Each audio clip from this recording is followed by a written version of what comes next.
Assalamualaikum warahmatullahi wabarakatuh semuanya. Perkenalkan, nama saya Khairul Aziz Maulana Hakim. NIM saya 2415131870. Baik, di video kali ini saya akan merangkum satu persatu makalah-makalah yang telah kita selesaikan pada semester ini.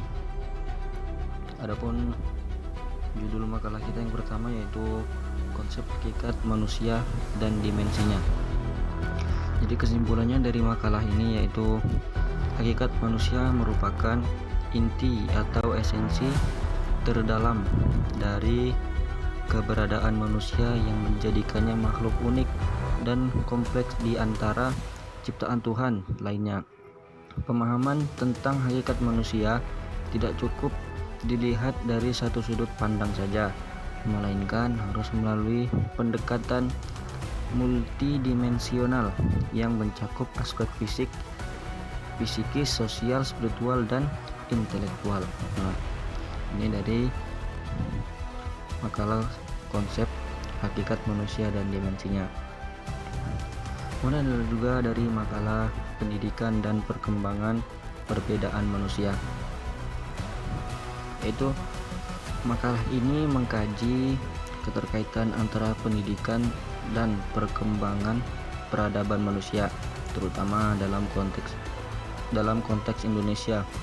Pendidikan terbukti menjadi fondasi utama dalam kemajuan peradaban, sebab ia memungkinkan transfer ilmu, pengetahuan, nilai, dan keterampilan dari generasi ke generasi dalam era modern.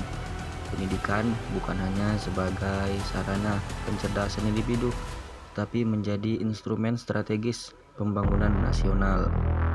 Nah, ini kesimpulan dari makalah dari pendidikan dan perkembangan peradaban manusia. Lanjut ke makalah yang ketiga, yaitu perilaku pendidikan yang sering terjadi di lingkungan sekitar. Yaitu perilaku pendidikan yang terjadi di lingkungan sekitar merupakan refleksi nyata dari proses pembelajaran, pembentukan karakter, dan interaksi sosial yang berlangsung di tengah masyarakat, khususnya dalam konteks sekolah dan keluarga. Perilaku ini tersebut juga dapat berbagi menjadi dua kategori utama, yaitu perilaku positif dan negatif. Baik, lanjut yang ke makalah yang keempat, itu ada judulnya unsur-unsur pendidikan. Nah, makalah ini membahas unsur-unsur pendidikan secara komprehensif, dimulai dengan mendefinisikan pendidikan berdasarkan sebagai sumber termasuk Undang-Undang Nomor 23 Tahun 2003 dan perspektif para ahli seperti Kiai Hajar Dewantara, Thompson.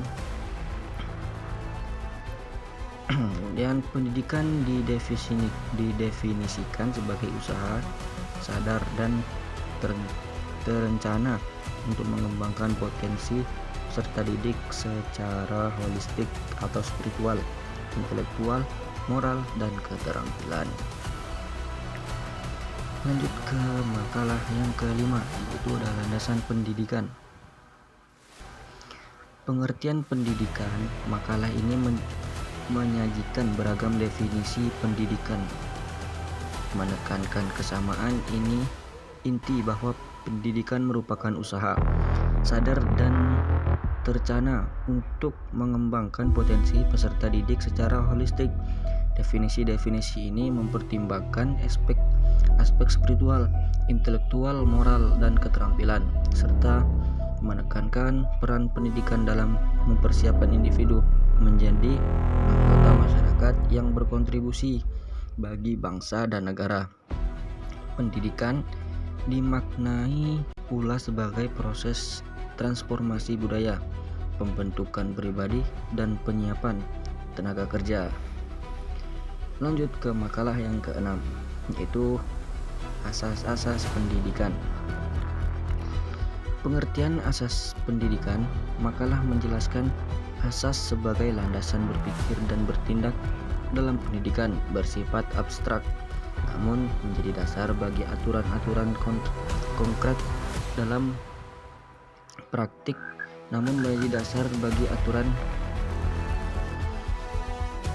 aturan-aturan konkret dalam praktik pendidikan. Asas-asas pendidikan berfungsi sebagai pedoman dalam perencanaan dan pelaksanaan pendidikan, berasal dari tren pendidikan global dan pengalaman seperti di Indonesia.